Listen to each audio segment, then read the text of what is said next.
Est-ce qu'on a vraiment le choix? Est-ce que, peu importe les situations dans notre vie, peu importe notre entourage, peu importe notre passé, est-ce qu'on a vraiment le choix de prendre les décisions qu'on a besoin de prendre dans notre vie? Aujourd'hui, on va parler du libre arbitre. Et c'est un sujet qui fait souvent discuter. Et c'est important de comprendre avant tout que c'est un sujet complexe qu'on va essayer aujourd'hui d'aborder à travers la paracha de la semaine avec cette fameuse question à laquelle on peut donner énormément de réponses. Et je pense que vous qui regardez ce cours, vous avez sûrement entendu d'autres réponses et vous pensez peut-être vous-même avoir d'autres réponses à proposer. Mais aujourd'hui, on va le voir à travers la paracha de la semaine. La question, c'est si notre destin est déjà écrit, eh bien, est-ce que ça veut dire qu'on a toujours le choix? Si on fait partie d'un groupe qui va va adhérer à un certain comportement, est-ce que ça veut dire qu'on a vraiment le choix? Alors, on a dans la paracha de cette semaine, encore une fois, les suites de l'histoire de la sortie d'Égypte, les suites de ce peuple qui a servi le peuple juif, qui est le peuple égyptien de l'époque. Et on se rend pas forcément compte, on l'a peut-être oublié, mais quand on a étudié la Torah depuis Bereshit, on sait que Dieu promet à Abraham d'asservir son peuple. Et en fait, c'est pas vraiment une promesse, c'est une vision qu'Abraham a, que Dieu lui laisse, que Dieu le laisse voir et apercevoir que son peuple va être asservi par le peuple égyptien, et lui dit le bon Dieu, vous avez ça dans la source 1, la page 3 dans le PDF que vous allez retrouver en bas de cette vidéo. Dieu lui dit, ne t'inquiète pas, le peuple qui lui fera du mal, je m'en occuperai. On va le punir, etc., etc. Et la paracha nous raconte que les Égyptiens ont fait souffrir le peuple juif et qu'ils leur ont donné toutes sortes de travaux difficiles. Ils leur faisaient construire des choses qu'ils devaient détruire le lendemain. C'était vraiment très, très, très éprouvant pour le peuple. Et là, le peuple juif pleure à Dieu pour qu'il le sauve. Dieu finit par entendre leur souffrance, les fait sortir d'Égypte, et il va utiliser pour ça un homme qui s'appelle Moïse, Moshe, et qui va voir Pharaon, et Dieu lui dit, très très très très intéressant, il lui dit va voir Pharaon, c'est dans la source 4, j'ai apaisanti son cœur. En d'autres termes, Dieu va faire en sorte que Pharaon ait le cœur lourd et le cœur dur, et qu'il ne laisse pas sortir les Juifs d'Égypte. Alors, c'est très bizarre. A priori, si Dieu demande à Moïse d'aller voir Pharaon pour faire en sorte que le peuple sorte, pourquoi est-ce que de l'autre côté, il va faire en sorte que Pharaon refuse la décision? C'est très bizarre. Imaginez qu'un patron ait 2 employés et qu'il demande à l'un des 2 employés d'aller voir l'autre pour lui demander de lui ouvrir la réserve, je ne sais quoi, et qu'il dise à celui qui a les clés de la réserve de ne surtout pas ouvrir. Il y a pas de logique, c'est très très bizarre.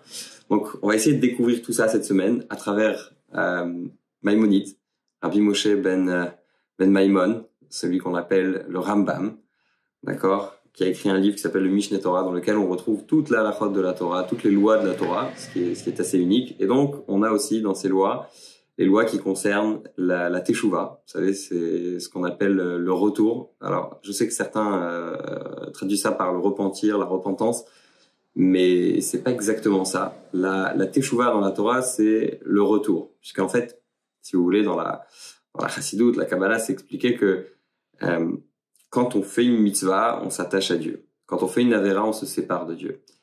Et donc, quand on fait teshuva, c'est un processus de rattachement. Donc, ça, c'est l'idée de la teshuva, et donc c'est un moment dans lequel on essaye de se rattacher à Dieu, et forcément, ça veut dire qu'on était dans des situations complexes, ça veut dire que on s'est pas comporté comme il fallait, etc. Et donc, on a envie de revenir. Et là, on se demande, tiens, est-ce que je peux vraiment revenir? Est-ce que, malgré mes antécédents, malgré les situations dans lesquelles je suis passé, est-ce que je suis encore libre de mes choix? Donc, Maïmonide nous dit, c'est page 5, chaque personne a le droit, a la possibilité de pouvoir retourner. Chaque personne est maître de ses actions. Et il dit la chose suivante, ne pense pas ce que les gens disent, que qu'on peut pas changer, qu'on ne peut pas devenir une autre personne, etc. Non. En réalité, chacun a la possibilité, à chaque moment, de devenir pieux comme Moïse et ou mauvais comme Jéroboam. Alors Jéroboam, c'est un roi. On en a parlé dans les 2 ou 3 derniers cours, si je me trompe pas. On en a parlé parce que c'est un personnage qui est intéressant. Il arrive à la suite du roi Salomon, puisque vous avez sûrement entendu parler du roi Salomon, un des hommes les plus intelligents que la terre ait porté. Et puis, quand il part de ce monde, son fils qui va le remplacer reçoit comme conseil de la part des sages de son époque de ne pas être aussi dur que son père. Son père, c'était Salomon, c'était un très grand roi, il était très dur, et bon, le peuple était capable d'accepter. Mais c'est pas ce que son fils décide de faire. Il n'écoute pas les sages qui lui disent de lever un peu le pied, d'être plus indulgent avec son peuple, etc. Il écoute plutôt ses amis qui sont jeunes et qui lui disent, écoute, il faut que tu continues le chemin de ton père et que tu sois peut-être même encore plus dur. Et à cause de Rechavam, à cause de cette décision, donc Roboam a un rival qui s'appelle Jéroboam qui décide de prendre la tête des 10 autres tribus d'Israël, et on va voir ce qui s'appelle le schisme. Le schisme d'Israël, donc le pays qui était un royaume-uni jusque-là, se sépare en 2. On a 2 tribus dans laquelle il y a Yehuda, la région de Judée, donc qui reste sous le règne du roi, de la lignée du roi David, donc le petit-fils du roi David qui s'appelle Roboam. Et on a de l'autre côté Jéroboam, qui était un mécréant, puisque il va décider d'ériger des idoles dans son royaume. Vous savez, c'est un conflit politique quand il y a un roi de l'autre côté, et que c'est lui qui est à Jérusalem, donc c'est lui qui a le temple dans lequel les Juifs allaient prier. Eh bien, il se dit, je veux pas que les Juifs d'ici partent là-bas, et donc il leur met des statues auxquelles ils vont pouvoir prier. Et donc chacun a le choix d'être comme Moshe, d'être comme Moïse, ou d'être comme Jéroboam, donc comme Yerovam en hébreu. Et en réalité, ce qu'il faut comprendre, et ça c'est ce que Maïmonide vient nous dire, c'est que s'il n'y a pas de libre arbitre, il n'y a pas de justice. En réalité, quand il n'y a pas de libre arbitre, il n'y a pas de Torah, il n'y a pas de judaïsme, il n'y a pas de religion.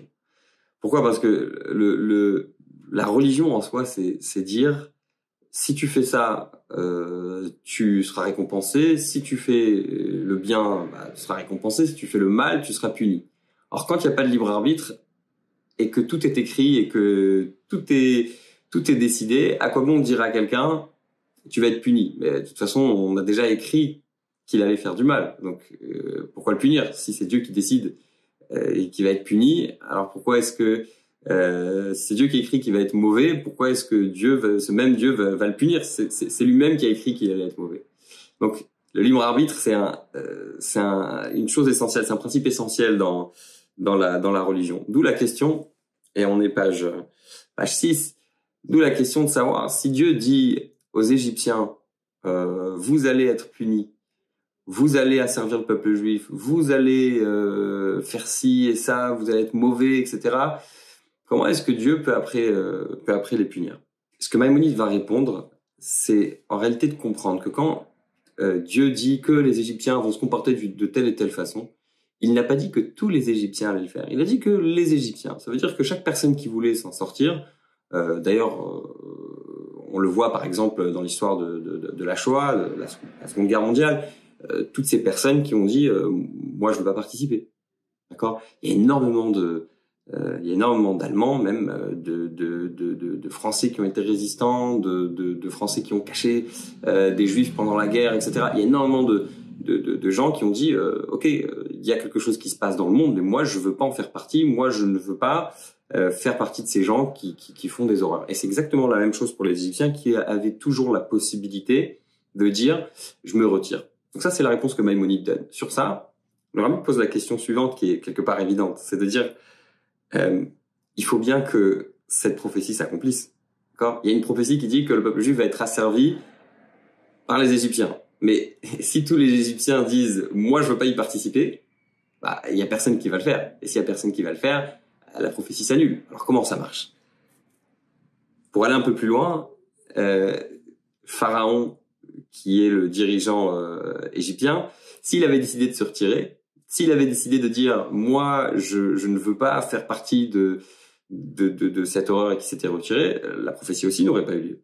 Donc c'est très bizarre de dire que il y a un libre arbitre alors qu'il y a forcément une majorité de gens qui va faire le mal, et si tout le monde se retire finalement, la prophétie ne va pas s'accomplir. On arrive à la troisième partie de ce cours, et en fait pour comprendre toute cette idée, il faut analyser l'idée même de la prophétie, l'idée même du prophète, puisqu'on a basé toute cette logique en disant il y a une prophétie dans la Torah qui dit que les Égyptiens vont asservir le peuple juif et que c'est à cause de ça que quelque part il y a un libre arbitre qui est remis en jeu. Alors parlons un peu des prophètes. Les prophètes, ça a une place très très importante dans la Torah, puisque ça fait partie des choses auxquelles on doit croire. Maïmonide le dit d'ailleurs dans ses lois des fondements de la Torah, Ilchot Yesodei HaTorah en hébreu. Il dit la chose suivante: comment est-ce qu'on reconnaît un prophète? Comment est-ce qu'on identifie un véritable prophète, pas un faux prophète? Et il dit que en réalité, le prophète n'a pas besoin de faire de miracles. Le prophète n'est pas quelqu'un qui est censé faire des choses incroyables et qui serait évidente qu'il a des forces surnaturelles, etc. Non, un prophète, c'est quelqu'un qui est capable de dire l'avenir. Un prophète, c'est quelqu'un qui est capable non seulement de dire l'avenir, mais de le dire avec une précision hors du commun. C'est-à-dire que le prophète, il est là pour dire demain, après-demain, à telle et telle date, à telle et telle heure, etc., il va se passer telle et telle chose. Pourquoi est-ce que c'est un sujet important, le fait de dire l'avenir? Parce que, si vous voulez, un prophète, c'est quelqu'un qui est censé véhiculer la parole de Dieu. Et donc, étant donné que Dieu a créé le monde et qu'il connaît son fonctionnement au moindre détail, eh bien, il est capable de dire ce qui va arriver dans son monde au moindre détail aussi. Et donc, le prophète, qui est là pour dire la parole de Dieu, doit être capable de dire ce qui va arriver dans les détails. Et donc, c'est ce qui nous confirme que c'est un bon prophète. Maintenant, un prophète qui annoncerait une chose qui serait négative, eh bien, si ce qu'il a annoncé n'arrive pas, ça ne veut pas dire que c'est un faux prophète. Pourquoi? Parce que les choses négatives peuvent s'annuler. Avec la teshuva, par exemple. Si la chose qui devait arriver à une certaine personne, eh bien cette personne s'est repentie, cette personne a changé son comportement, etc. Et puis elle n'a plus de raison d'avoir cette punition, cette mauvaise chose qui devait lui arriver, eh bien la chose va s'annuler. Cette annonce va s'annuler, cette prophétie va s'annuler. Et on le voit d'ailleurs dans l'histoire du prophète Yirmiyahu et de Hanania ben Azur. Je ne veux pas rentrer dans les détails, mais vous avez les sources si vous voulez lire dans le PDF. Il y a un moment donné où il y a Yirmiya, le prophète Jérémie, d'accord, qui a, vous l'avez peut-être remarqué, qui a son mot qui vient de la même étymologie que le mot mar en hébreu, qui veut dire l'amertume, puisque Yirmiya a annoncé toute sa vie de la destruction du temple et des prophéties assez difficiles à entendre. Et il y a donc le prophète Jérémie dans ce passage qui dit à un autre prophète de son temps: sache que si ma prophétie ça ne s'accomplit pas, ça ne voudra pas dire que je suis un mauvais prophète. Pourquoi? Parce que j'ai annoncé des choses mauvaises qui doivent arriver. Alors que toi, tu as annoncé des choses bonnes, des choses positives. Et donc, les choses positives que tu as annoncées, si elles ne s'accomplissent pas, ça voudrait dire que tu es un mauvais prophète. Ça voudrait dire que tu es un faux prophète. Je rajoute tout de même que un prophète peut valider un autre prophète. Et donc, dans le contexte de ce qu'on disait, en réalité, il peut y avoir toujours un changement dans une prophétie, dans une annonce divine qui a été faite. Et donc, c'est là notre réponse. Pharaon pouvait changer le décret. Pharaon avait la possibilité de dire « je me retire ». Et là, vous allez me dire, c'était notre problème du début, mais il y a une prophétie qui est écrite. Il y a quelque chose qui a été dit à Abraham. Eh bien, c'est pas grave. Si Pharaon en avait décidé autrement, si Pharaon avait décidé qu'il ne voulait pas prendre part à ce massacre, eh bien, il aurait pu le dire, et ça aurait marché et il y aurait eu que des bonnes choses qui seraient arrivées. Et ce que nous on doit comprendre et ce qui est très très important, c'est que malgré l'environnement dans lequel on vit, malgré l'endroit dans lequel on vit, malgré les difficultés qu'on peut avoir, malgré notre éducation, malgré tout ça, on a toujours le choix. On a toujours la possibilité. Imaginez que Pharaon avait la capacité de dire non, et c'est un peu, on l'a dit plusieurs fois, un Hitler des anciens temps, puisque on parle de quelqu'un qui, dans la Torah, on nous raconte qu'il jetait des bébés à la mer. Donc, il y a quelque chose de terrible ici. Et donc, si lui était capable de changer, alors certainement que nous aussi. Pour prouver un peu ça, on amène ici une histoire de Néron. Alors, certains disent qu'il ne s'agit pas du Néron qui est très connu, mais peut-être d'un autre général qui portait le même nom, qui a été envoyé pour détruire le Second Temple. Et il avait une coutume, c'est que quand il arrivait dans devant une bataille, il avait un moyen de vérifier ce qu'il allait gagner la bataille. Peut-être c'était avec un peu de sorcellerie. Il prenait une flèche et il la jetait en l'air. Et si la flèche tombait en direction de la ville qu'il avait prévu de combattre, eh bien si elle tombait directement en direction de la ville, eh bien ça voulait dire qu'il allait gagner la guerre. Quand il arrivait devant Jérusalem, peu importe d'où, même s'il se mettait au sens inverse, peu importe d'où il tirait sa flèche, elle tombait toujours en direction de Jérusalem. Il s'est dit il y a un problème.